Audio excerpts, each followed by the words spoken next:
चलो एक बार रिवाइज कर लेते हैं पहले वाला, है ना। बताओ चार्ज कौन कौन सा फील्ड क्रिएट करता है, चार्ज कौन कौन सा फील्ड प्रोड्यूस करता है, इलेक्ट्रिक फील्ड और मैग्नेटिक फील्ड। चार्ज का ऐसा यूनिट कूलम होता है, चार्ज का डायमेंशनल फॉर्मूला एटी होता है, एटी या आईटी दोनों होता है। चार्ज का सीजीएस यूनिट स्टेट कूलम या इलेक्ट्रोस्टैटिक यूनिट या फिर इलेक्ट्रोमैग्नेटिक यूनिट, ये दोनों होता है।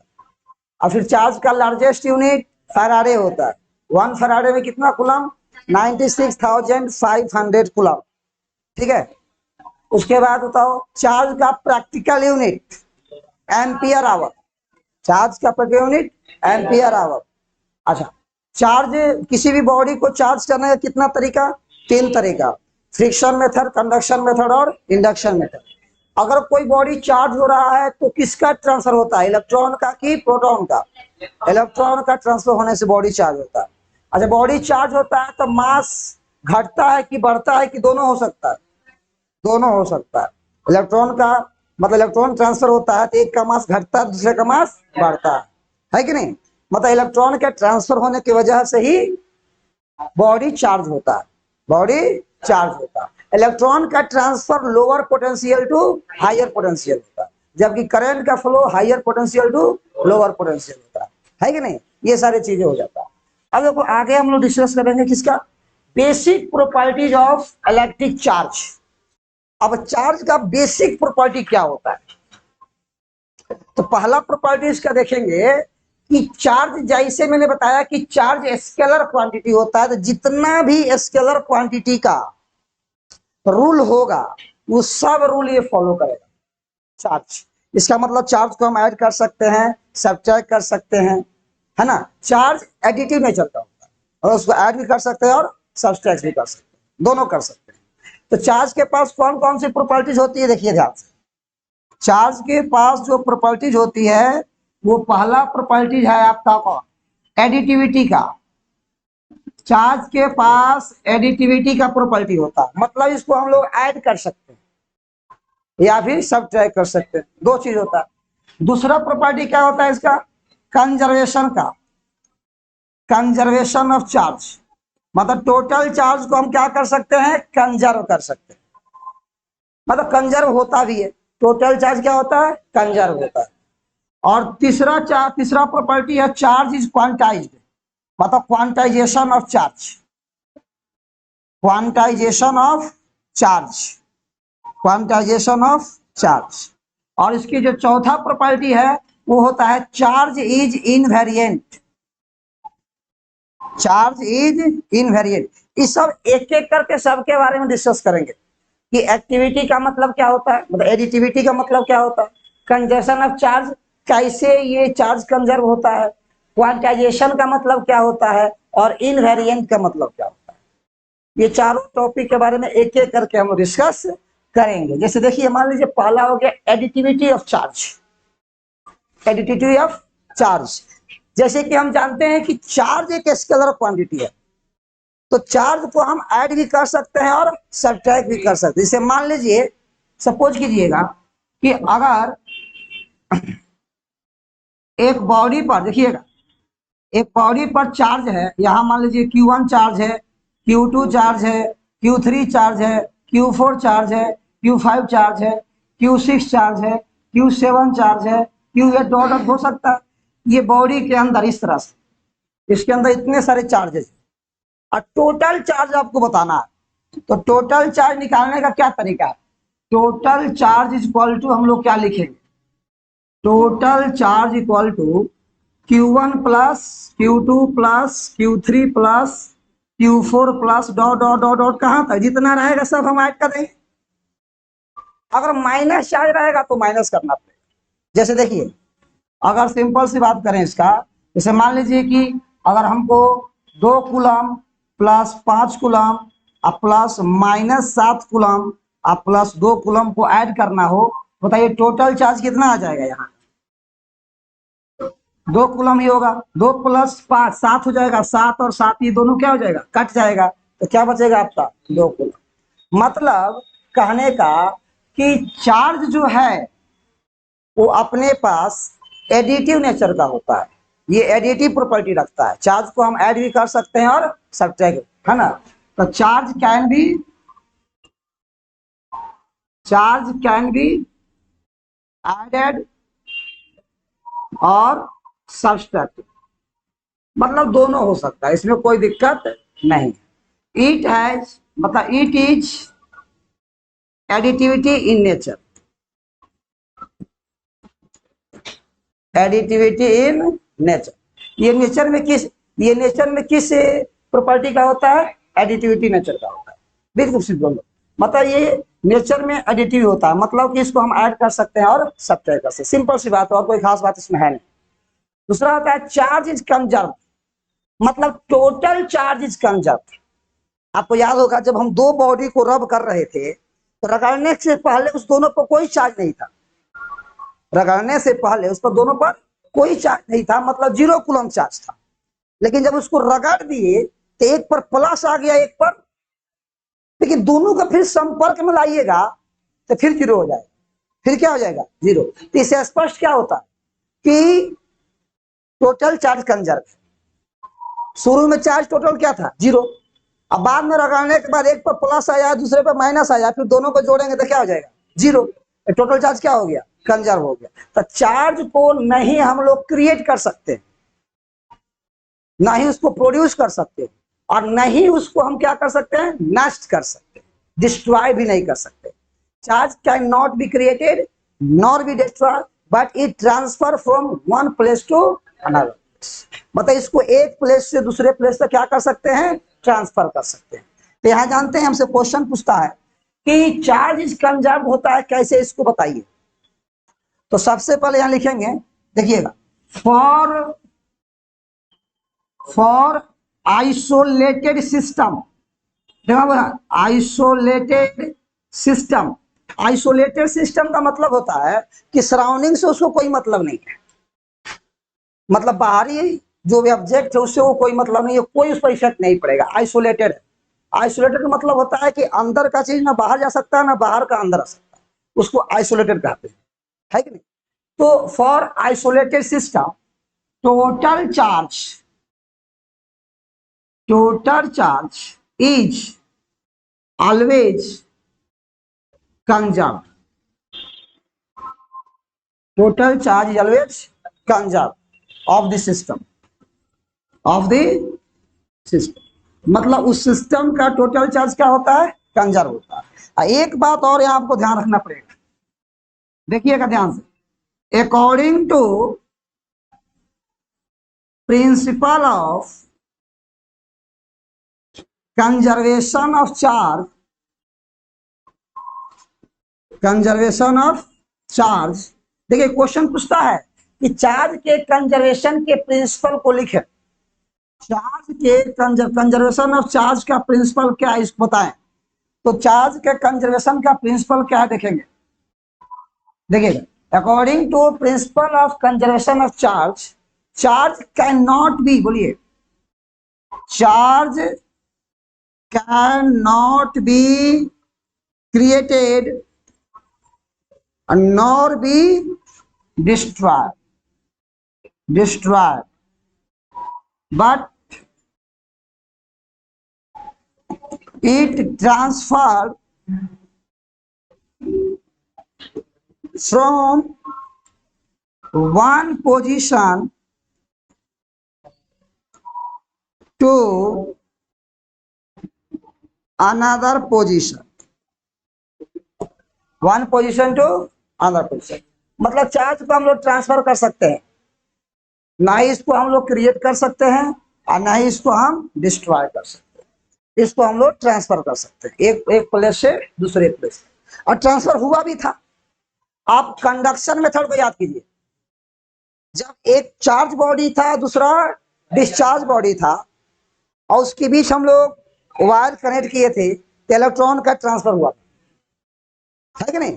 तो इलेक्ट्रॉन का ट्रांसफर होता है one body to another body, लेकिन ऐसा नहीं कहेंगे कि इलेक्ट्रॉन समाप्त हो जाएगा, डिस्ट्रॉय हो जाएगा, ये पॉसिबल नहीं। तो ये बस को आप ध्यान रखेंगे कि टोटल चार्ज क्या होता है?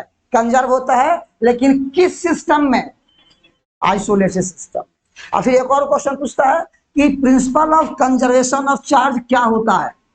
According to this principle charge can not be created nor be destroy but it transfer from one position to another. बहुत इंपॉर्टेंट। जैसे देखिए इस पर कुछ एग्जाम्पल है, इसको बताता हूं आपको। एग्जाम्पल क्या है, इस एग्जाम्पल के जरिए आप इसको समझेंगे। देखिए एग्जाम्पल क्या है, जैसे मान लो आप सपोज करो, मान लो कि एक आइसोलेटेड सिस्टम,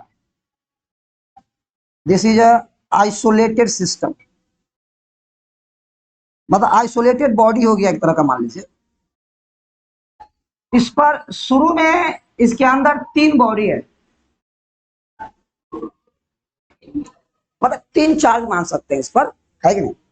देखना वो ध्यान से, इस पर चार्ज है +2 कूलम, इस पर है -5 कूलम, इस पर है +7 कूलम, मतलब ऐसा चार्ज है। पहले ऐसा चार्ज था, इसमें कुछ हमने हरकत किया, कुछ जोड़ा, इसको इसके साथ जोड़ा, इसको इसके साथ जोड़ा, इसको इसके साथ जोड़ा। जोड़ने के बाद फाइनली हमको क्या दिखा, जोड़ने के बाद की बात बताते हैं, जोड़ने के बाद फाइनली इस पर चार्ज आ गया -4 कूलम। जोड़ने के बाद इस पर चार्ज का हेराफेरी हुआ होगा, तो इस पर दिखा रहा था -4 कूलम और इस पर दिखा रहा था 5 कूलम, तो इस पर चार्ज कितना दिखाएगा, ये क्वेश्चन। बात समझिएगा। पहले सोचिए कि इनिशियली चार्ज इस पर कितना था, दिमाग उस पर लगाइएगा।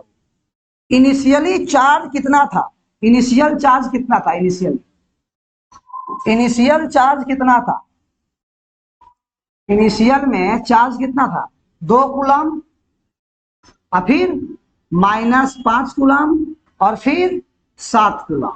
इनिशियल में चार्ज टोटल इतना था, टोटल जोड़िए कितना हो जाएगा, 7 दूनी 9 9 4 कूलम था ना जी। इनिशियल में टोटल चार्ज कितना था, 4।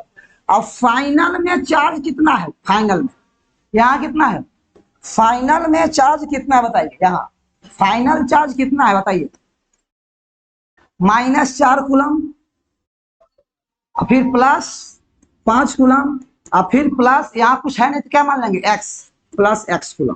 तो बोलिए कितना हो जाएगा, ये x - 1 कूलम आएगा, सॉरी x +1 कूलम आएगा ना। 5 में से 4 जाएगा तो एक ही ना आएगा, x +1 कूलम। शुरू में कितना था, 4 कूलम, बाद में कितना हो गया।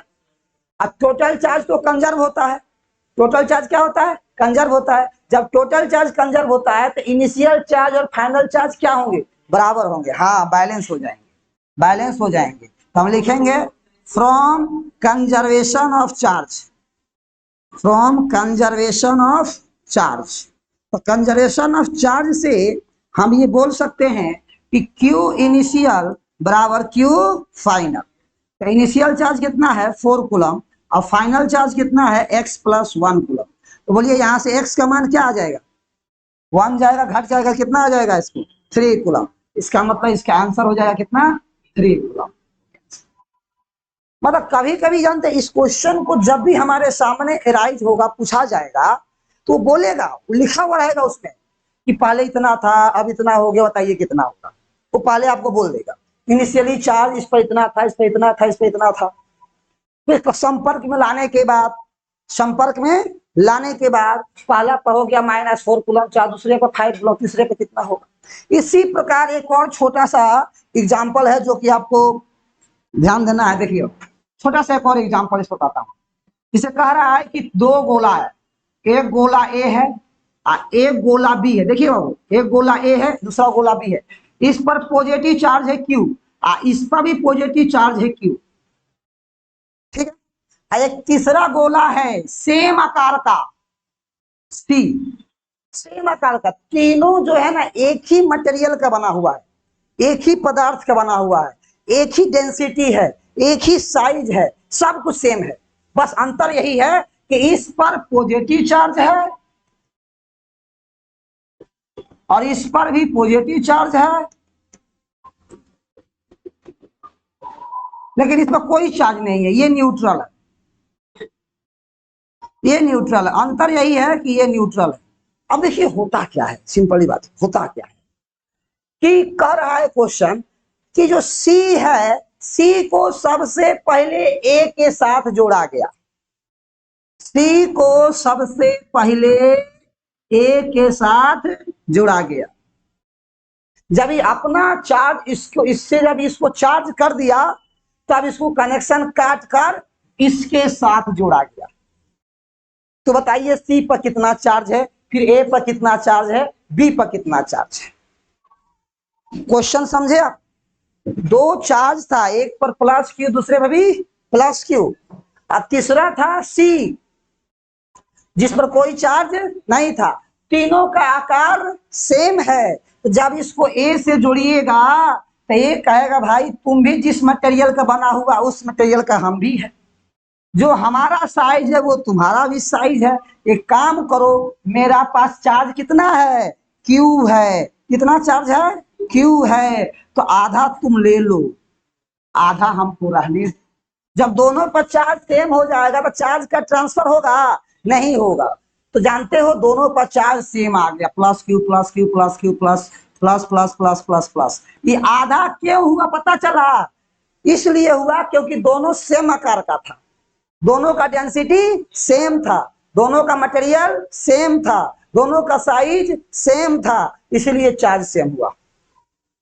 अगर साइज छोटा होता या अलग मटेरियल होता तब चार्ज इक्वल नहीं होता। चले बात, अब इससे कनेक्शन हमने काट दिया, तो अब इसके पास कितना चार्ज आ गया, Q/2 आ गया। बहुत बढ़िया एकदम। अब क्या हुआ ना, अब कहा ये अब तो मेरे पास चार्ज Q/2 आ गया है, इसके पास Q है। ये सोचा हमसे इसके पास ज्यादा है, इसके पास ज्यादा चार्ज है, हमारे पास कम चार्ज है, तो चार्ज का तो ट्रांसफर हो ही सकता है ना, कुछ इससे भी ले लेते हैं, है ना। तो जैसे इससे कनेक्ट किया गया, टीवी चार्ज अपना ट्रांसफर इसको करने लगा।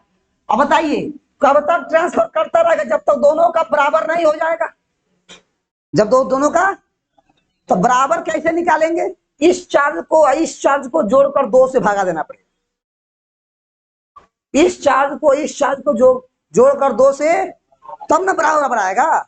अरे दो समान है, आपके पास 10 रुपया, हमारे पास 5 रुपया, और दोनों का बराबर होना चाहिए। क्या कीजिएगा, 10 + 5/2 7.5 रुपया आएगा कि नहीं आएगा, वही काम यहाँ भी करना।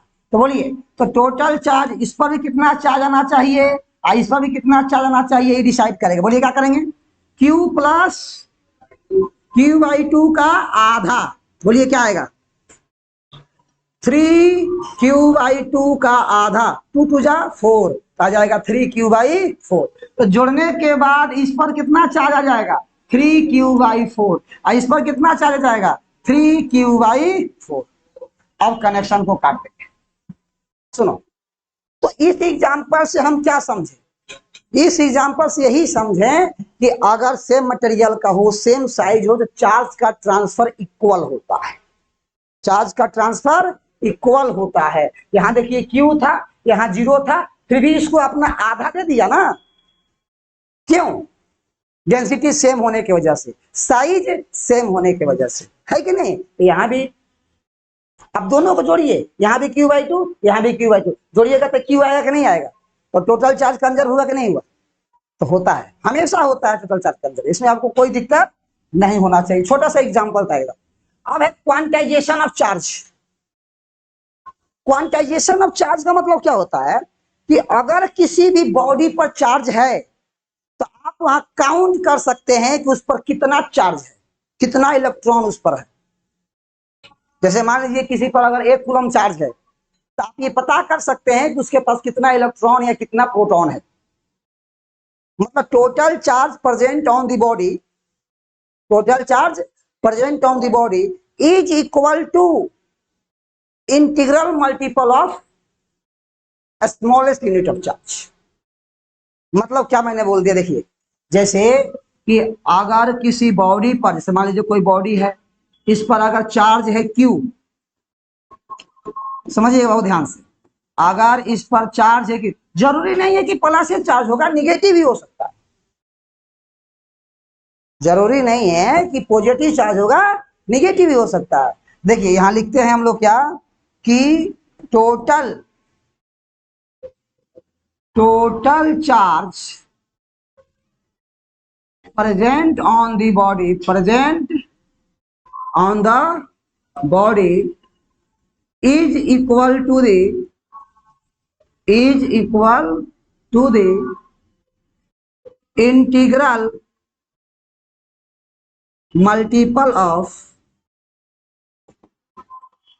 smallest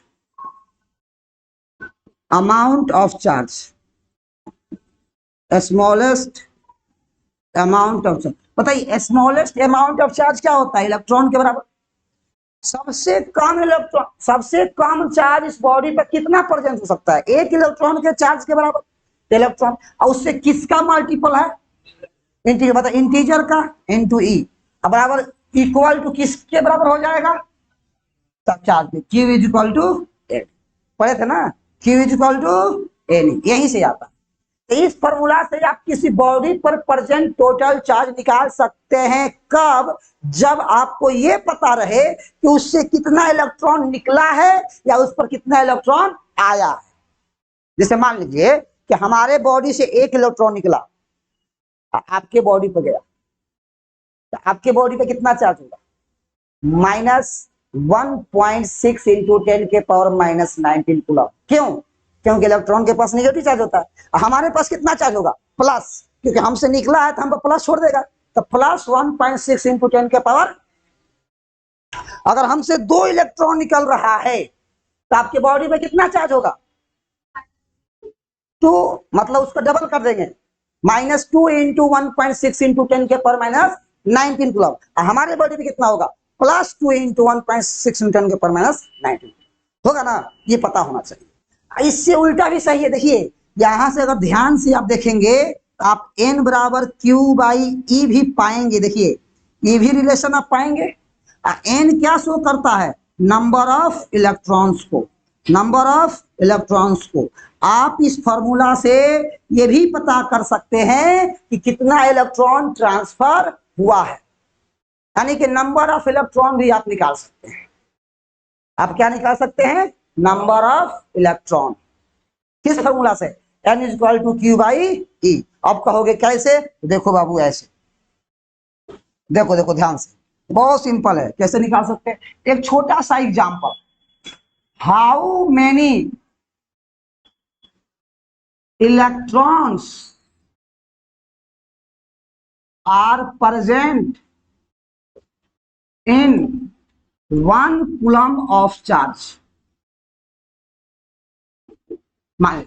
how many electrons present in 1 coulomb of charge. इसका मतलब ये हो गया कि किसी बॉडी पर मान लीजिए कि पॉजिटिव चार्ज है, मानने में क्या जाता है? मान लीजिए आप नेगेटिव चाहो तो नेगेटिव मान, किसी बॉडी पर चार्ज कितना है? मान लीजिए 1 कूलम है। जब इस पर पॉजिटिव चार्ज है तो आप दिमाग क्या लगाओगे? आप यही तो सोचोगे सर इस पर पॉजिटिव चार्ज है तो जरूर यहां से इलेक्ट्रॉन निकला। तो कितना इलेक्ट्रॉन निकला होगा कि इस पर चार्ज 1 कूलम हो गया होगा? ऐसा एक इलेक्ट्रॉन निकलता तो उस पर चार्ज कितना होता? 1 माइनस जो भी होता 1.6 इंटू 10 के पावर -19 कूलम होता। अरे 2 निकलता तो उसका डबल होता, 3 निकलता तो ट्रिपल होता, 4, समझे बात को? तो ऐसे ऐसे कितने इलेक्ट्रॉन्स निकला होगा कि उसके पास इतना कूलम चार्ज आ गया होगा। मतलब कि अगर 1 कूलम चार्ज का ट्रांसफर हो रहा है तो कितना इलेक्ट्रॉन ट्रांसफर कर रहा होगा, ये निकाल सकते हैं। तो आप देखिए वो ध्यान से, यहाँ बहुत इंपॉर्टेंट बात है, क्योंकि हम जानते हैं कि Q इज इक्वल टू क्या होता है? N into e. Q is equal to N into e. तो अब बताओ N इक्वल टू हम लिख सकते हैं Q/E। Q की वैल्यू कितनी है? 1 कूलम। I की वैल्यू कितनी है? 1.6 इंटू 10 के पावर -19 कूलम। देखो वो कूलम से कूलम आप कैंसिल आउट कर दो, उसमें कोई दिक्कत नहीं। अब सोचना ध्यान से, ये डेसिमल जब हटाओगे तो ऊपर 0 बढ़ जाएगा, तो 10/16। 10 के पावर 19 ऊपर जाएगा तो इंटू 10 के पावर +19 हो जाएगा। अरे बोलिए, अब 10 में 16 से भागा दीजिएगा तो 0.625 आएगा। अब डिवाइड करके देख लीजिए, इंटू 10 के पावर 19। और डेसिमल को आगे शिफ्ट कीजिएगा तो एगो पावर कम हो जाएगा, इसलिए n का वैल्यू क्या आएगा? 6.25 इंटू 10⁻18। इसका मतलब ये हो गया कि इतना इलेक्ट्रॉन जब आप मिलाइएगा तब जाके 1 कूलम चार्ज का फॉर्मेशन होगा। मतलब इतना इलेक्ट्रॉन कम है। अरे आपको कम लग रहा है, देखिए 6 to 5 पर 16 को 1 2 3 4 5 6 7 8 9 10 11 12 13 14 15 16 इतना इलेक्ट्रॉन को मिला देंगे ना तब जाके 1 कूलम चार्ज बनेगा।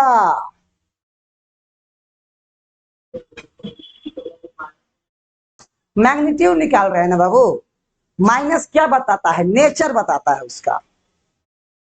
हम लोग मैग्नीट्यूड से मतलब है कि नहीं, नेचर से नहीं। नेचर जनने करते हैं कि निगेटिव का निगेटिव होता है, उससे कोई मतलब नहीं। तो कहने का मतलब ये हुआ, क्या ऐसा पॉसिबल है कि यहां से 4.5 इलेक्ट्रॉन निकला होगा? कभी भी एन का मान अगर डेसिमल में आ गया, फ्रैक्शन में आ गया, तो समझ जाना कि वो चार्ज ट्रांसफर लायक नहीं है, वो चार्ज ट्रांसफर नहीं हो सकता है। Charge can be transfer if number of electrons is integer. क्या हो जाओ? इंटीजर। जब नंबर ऑफ इलेक्ट्रॉन्स क्या हो? इंटीजर हो, तभी चार्ज का ट्रांसफर होगा, अदरवाइज नहीं होगा। मतलब एक बात तो सही है sir, if number of electrons is integer, then electrons will be transferred, otherwise not। ये बहुत इंपॉर्टेंट बात है, इसको आप ध्यान रखिएगा। ऑब्जेक्टिव के फॉर्म में ये क्वेश्चन आपसे पूछ सकता है। उसके बाद आता है charge is invariant. Next property है इनवेरिएंट। मतलब क्या होता है कि अगर आप कोई चार्ज लिए हुए हो, देखना बाबू ध्यान से, अगर कोई आप चार्ज लिए हुए हो, ठीक है, और इसको आप हाई स्पीड से दौड़ा रहे हो,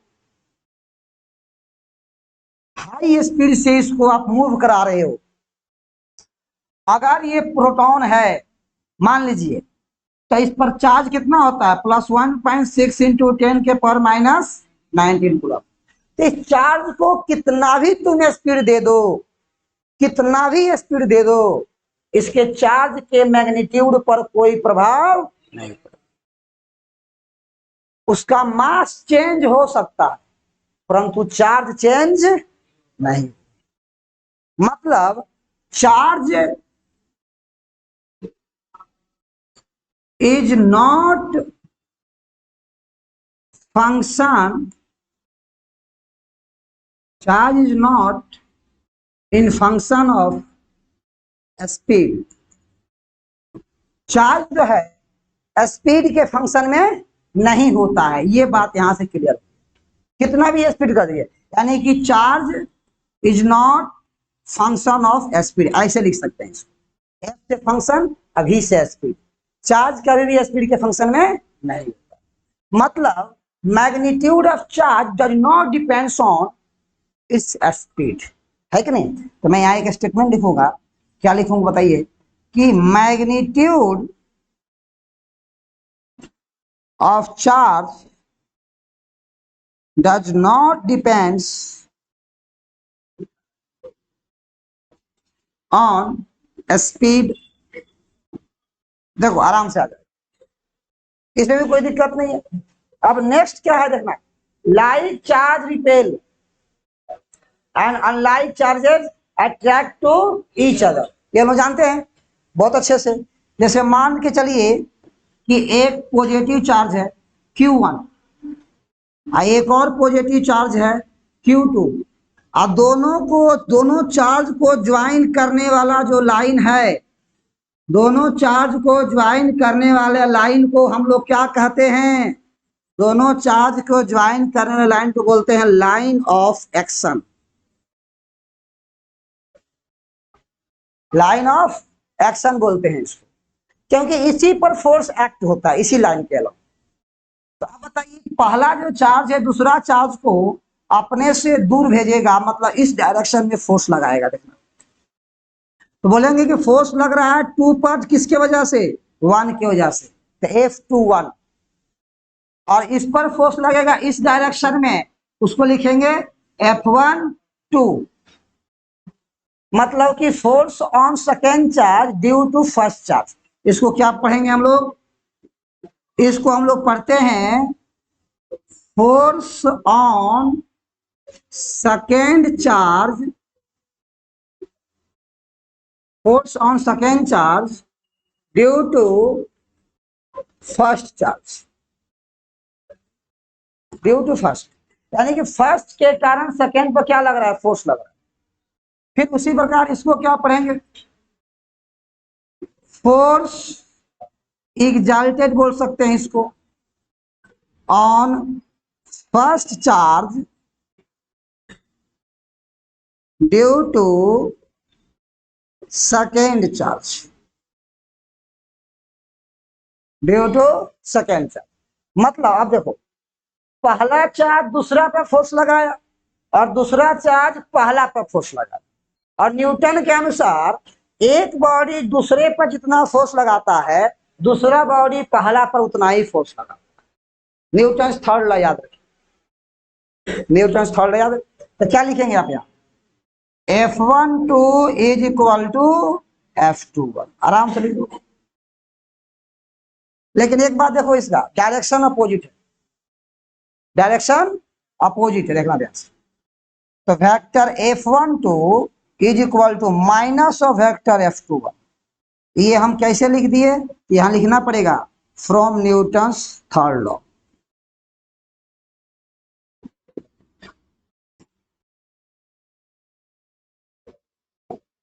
from Newton's third law of motion.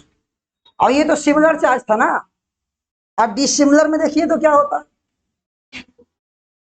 Dissimilar में देखिए, एक पॉजिटिव चार्ज और एक निगेटिव चार्ज। चार्ज है यहाँ का Q1, सेकेंड चार्ज Q2, दोनों चार्ज को ज्वाइन करने वाला लाइन, लाइन ऑफ एक्शन।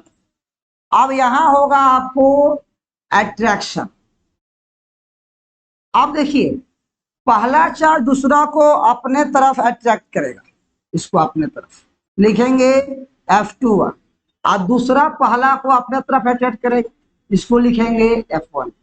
देखिए, यहां भी फोर्स का डायरेक्शन एक दूसरे के अपोजिट ही है, और यहां भी फोर्स का डायरेक्शन एक दूसरे के अपोजिट ही है। बस अंतर यही है कि ये एक दूसरे से दूर जा रहा है, मतलब यहां रिपल्सन हो रहा है, यहां रिपल्सन हो रहा है, और आप देखिए यहां अट्रैक्शन। और जो फोर्स इसके बीच लगता है, जो फोर्स दोनों चार्जों के बीच लगता है, उस फोर्स का नाम क्या है? Electrostatic force. इलेक्ट्रोस्टैटिक फोर्स का एक और नाम होता है इलेक्ट्रिक फोर्स, इसका एक और नाम होता है सेंट्रल फोर्स, और इसका एक और नाम होता है कोलंबियन फोर्स। मतलब इलेक्ट्रोस्टैटिक फोर्स को ही हम लोग सेंट्रल फोर्स भी कह सकते हैं, कोलंबियन फोर्स भी कह सकते हैं, इलेक्ट्रिक फोर्स भी कह सकते हैं, आइए तो कहते हैं, है कि नहीं? तो ये जितना भी टॉपिक हम यहाँ से सीखे, देखिए प्रॉपर्टीज में हम लोग एक्सप्लेन करते हुए यहाँ से आगे हम लोग बढ़े। Additive basic properties of electric charge, तो यहाँ से हम लोग डिस्कस किए हैं। चलिए इसको लिखिए।